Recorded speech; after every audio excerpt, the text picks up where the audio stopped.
Assalamualaikum warahmatullahi wabarakatuh. Perkenalkan, nama saya Amanda Aulia Astriawan. Pada kesempatan ini saya akan mempresentasikan remedi UAS analisis kelayakan usaha budidaya cabai rawit merah. Pada pembahasan ini meliputi standar budidaya, investasi, dan penyusutan, kriteria investasi, analisis sensitivitas, serta intervensi dari hasil analisis. Pertama, saya akan membahas mengenai standar budidaya. Usaha yang dianalisis adalah budidaya cabai rawit merah dengan luas lahan sebesar 2.500 meter persegi dalam 1 tahun, dilakukan 2 siklus produksi.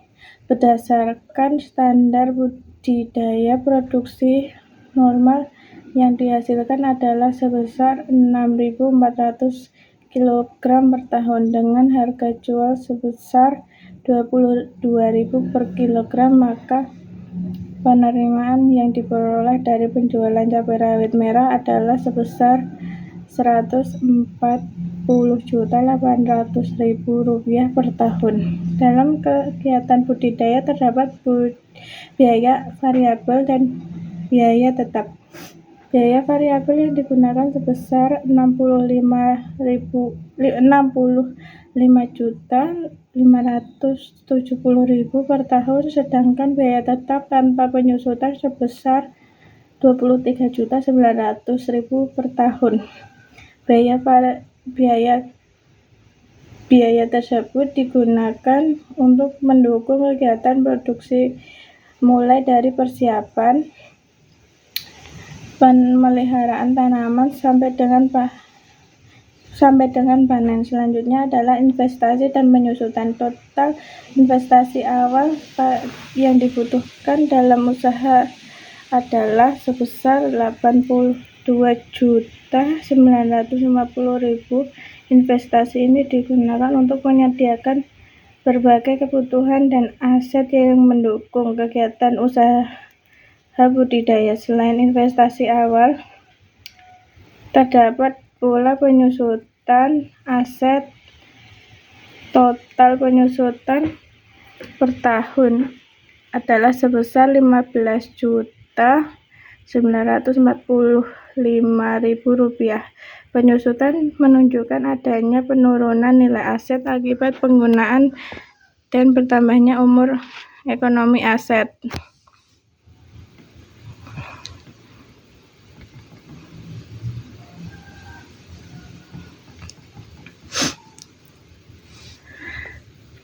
Pada akhir periode analisis terdapat nilai sisa aset sebesar Rp525.000. Analisis usaha dilakukan dalam periode 5 tahun. Selanjutnya saya akan membahas tentang kriteria investasi.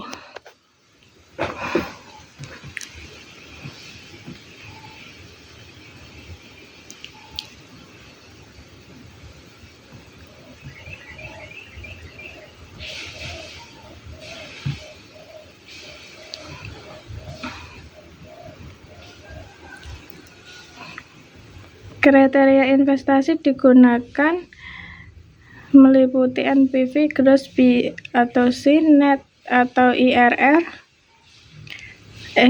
Net B atau C, IRR, dan Payback.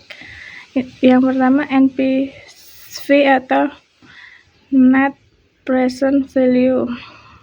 Nilai NPV yang diperoleh pada kondisi normal sebesar Rp106.204.912. Selanjutnya, Gross B atau C yang diperoleh sebesar 1,25. Karena nilainya lebih besar dari 1, maka usaha dinyatakan layak. Kemudian Net B atau C memiliki nilai sebesar 2,5 karena nilai lebih besar dari 1, maka usaha juga dinyatakan layak berdasarkan net B atau C. Selanjutnya IRR.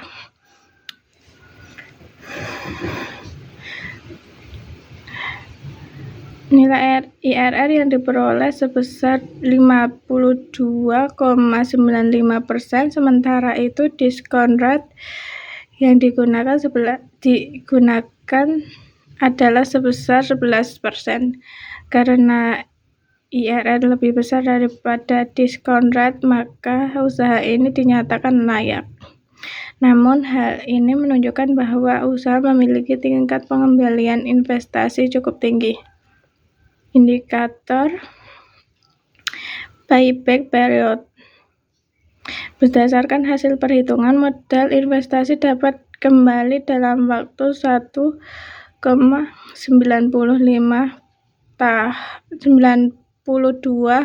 tahun. Karena periode pengembalian modal tersebut lebih cepat dibandingkan umur analisis selama 5 tahun, maka usaha dinyatakan layak berdasarkan payback period. Jadi berdasarkan nilai normal. Seluruh kriteria investasi menunjukkan hasil layak. NPV berdasarkan nilai positif gross B atau C dan net B atau C.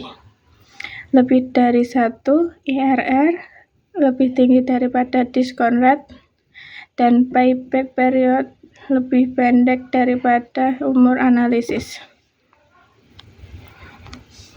Selanjutnya saya akan menjelaskan tentang sensitivitas. Analisis sensitivitas dilakukan dengan skenario penurunan produksi sebesar 18% pada kondisi normal, produksi sebesar 6.400 kg per tahun setelah mengalami penurunan sebesar 18%. Produksi menjadi 5.248 kg per tahun. Penurunan produksi ini menyebabkan penerimaan usaha turun dari 140.800.000 menjadi 115.456.000 per tahun.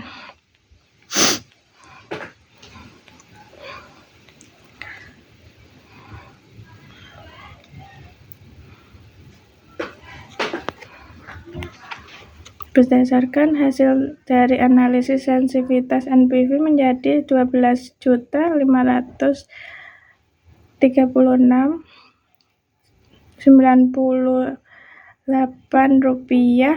Nilai ini masih positif hingga berdasarkan NPV lebih layak. Nilai gross B atau C sebesar 1,3. Karena lebih dari 1, maka usaha masih layak. Nilai net B atau C menjadi 1,15. Nilai tersebut juga masih lebih besar dari 1, sehingga masih layak berdasarkan net B atau C.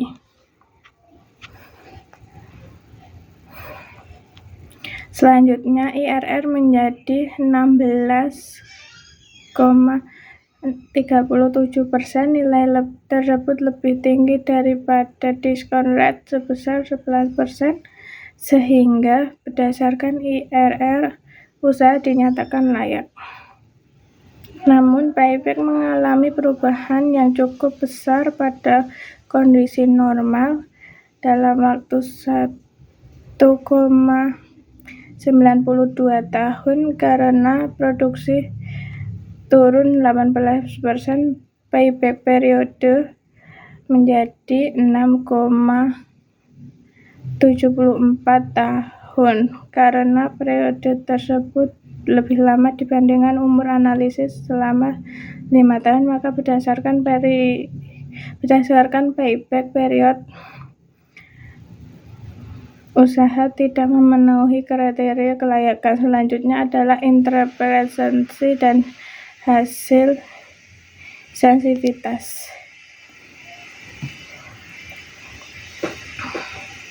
Penurunan produksi sebesar 18% memberi dampak yang cukup terhadap beberapa indikator investasi. NPV mengalami penurunan sebesar 88,20% sehingga menunjukkan bahwa NPV sangat sensitif terhadap perubahan produksi. Gross PSTC mengalami penurunan sebesar 17,52% dan relatif lebih rendah sensitivitasnya dibanding indikator lainnya.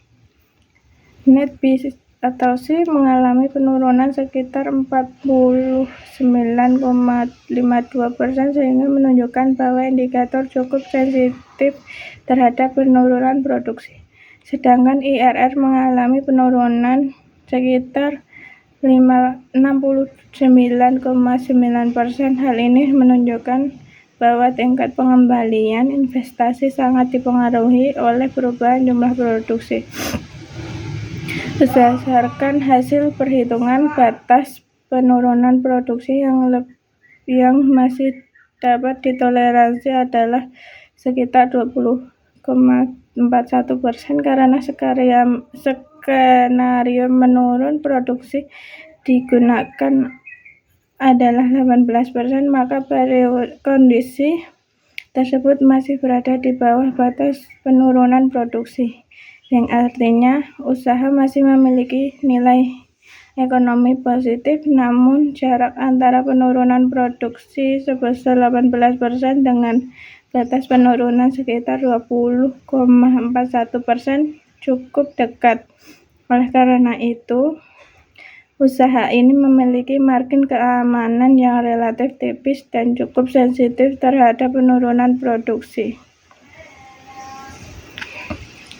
Berdasarkan seluruh hasil analisis, dapat disimpulkan bahwa usaha budidaya cabai rawit merah layak dijalankan pada kondisi normal. Hal ini ditunjukkan oleh seluruh indikator investasi memenuhi kriteria kelayakan.